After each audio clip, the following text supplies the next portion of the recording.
Tonight, the beekeeping industry is in crisis over the shocking and unexplained deaths of hundreds of millions of bees over the last 8 months. Now, this could impact all of the U.S. as bees, called the backbone of agriculture, are responsible for pollinating, get this, more than a third of the nation's crops. CBS's Janet Shamlian in Savoy, Texas, has the story.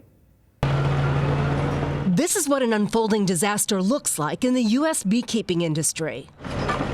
Each of these hives can hold as many as 80,000 bees, but for reasons no one can pinpoint, the bees in all these hives and tens of thousands more have turned up dead.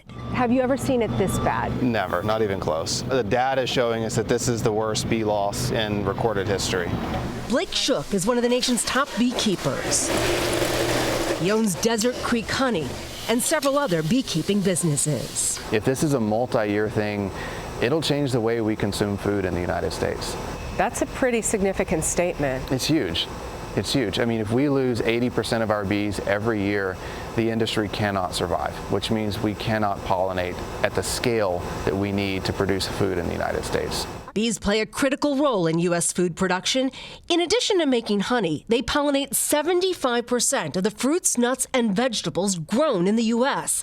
That's $15 billion worth of crops. So what's causing the deaths, and why now?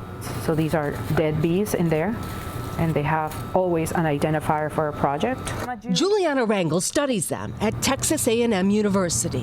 One potential explanation is that over the last few years, we've seen some locations across the U.S. that have had lower forage available for bees. So when they're supposed to be blooming, let's say in April, they're blooming either earlier in the year or later in the year. And so we have these food deserts basically in the summer and fall that the bees sometimes cannot withstand.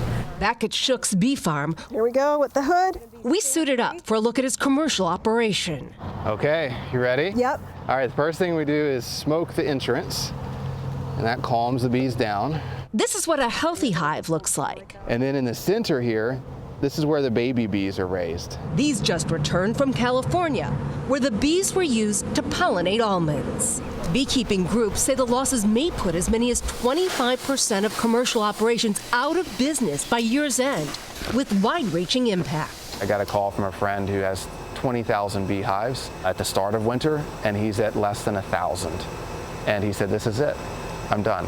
And I've had far too many of those calls in the past weeks. It's not just a beekeeper issue, this is a national food security issue. An industry reeling amid a troubling trend.